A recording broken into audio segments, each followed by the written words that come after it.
Maaf, Richard Eliezer tak bisa kembali jadi Brimob. Ini 6 alasannya. Setidaknya ada 6 alasan yang membuat keinginan Richard Eliezer kembali jadi Brimob tak bisa dipenuhi. Seperti diketahui, Richard Eliezer berkeinginan bisa kembali jadi anggota Brimob setelah menjalani masa hukuman 1,5 tahun penjara. Vonis itu dijatuhkan Majelis Hakim Pengadilan Negeri Jakarta Selatan Rabu 15 Februari. Dukungan Richard Eliezer kembali jadi Brimob bahkan disampaikan kuasa hukum keluarga Brigadir Joshua, Komarudin Simanjuntak. Bahkan Komarudin mengaku siap menyekolahkan Eliezer agar bisa jadi polisi dan pemimpin yang baik. Di sisi lain, Mabes Polri memastikan akan secepatnya menggelar sidang etik terhadap mantan ajudan ex-Kadif Propam Polri, Verdi Sambo itu. Sidang etik itu pula yang membuat Verdi Sambo akhirnya dipecat secara tidak hormat dari Polri. Setidaknya, ada 6 alasan yang membuat keinginan Eliezer itu harus dikubur dalam-dalam. Itu sebagaimana disampaikan pengamat kepolisian dari Institute for Security of Strategic Studies atau ISES, Bambang Rukminto, dilansir pojok1.id dari Antara. Berikut ini 6 alasan Richard Eliezer tak bisa kembali jadi anggota Brimob. Status terpidana.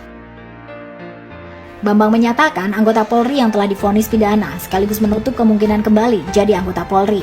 Hal itu merujuk pada Peraturan Pemerintah Nomor 1 Tahun 2003 tentang pemberhentian anggota Polri. Peluang kembali jadi anggota Polri maupun PNS Polri untuk seorang anggota yang sudah divonis pidana sudah tertutup, kata Bambang. Tegak pada aturan.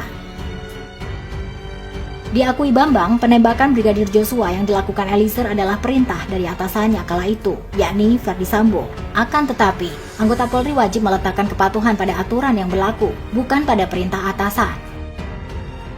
Bukan perang. Hal lain yang diungkap Bambang Rukminto adalah bahwa saat peristiwa itu terjadi tidak dalam keadaan perang. Dengan demikian, tidak ada alasan untuk tidak tegak lurus pada aturan meski atasan memberikan perintah sekalipun. Dalam kondisi bukan perang atau di medan operasi keamanan agar tegak lurus pada aturan, bukan pada perintah atasan, tegasnya. Ini harus menjadi pembelajaran semua anggota Polri, sambungnya. Tidak profesional. Bambang menjelaskan dalam kasus pembunuhan berencana Brigadir Joshua, Barada Eliezer memang merupakan justice kolaborator. Tapi dalam sidang etik, pilihan Barada Richard Eliezer patuh kepada atasannya, menjalankan perintah menembak rekannya sendiri adalah bentuk ketidakprofesionalan. Fakta ini harus dikesampingkan, karena bukan dalam situasi perang atau operasi keamanan. Artinya, saat kondisi normal menjalankan perintah atasan tanpa berpikir pada aturan tidak bisa dibenarkan pada anggota Brimob sekalipun. Kalau taat pada pimpinan untuk melakukan hal yang salah diampuni, artinya kita permisif pada pelanggaran dan jauh dari semangat membangun polisi profesional, jelasnya. Presiden buruk. Bambang meyakini Barada Eliezer besar kemungkinan akan dijatuhi sanksi pemberhentian dan tidak hormat atau PTDH oleh Komisi Etik Polri. Sebab jika tidak, maka hal itu bisa menjadi presiden buruk ke depannya bagi institusi Polri, di mana seorang anggota Polri melakukan tindak pidana bisa diterima atau dimaafkan karena menerima perintah dari atasan. Bertentangan dengan PP. Menurut Bambang, Richard Eliezer berpotensi terkena sanksi PTDH meskipun vonis yang diterima kurang dari 2 tahun. Alasannya, aturan tentang masa tahanan kurang atau lebih dari 5 tahun hanya dalam peraturan Kapolri atau Perkap.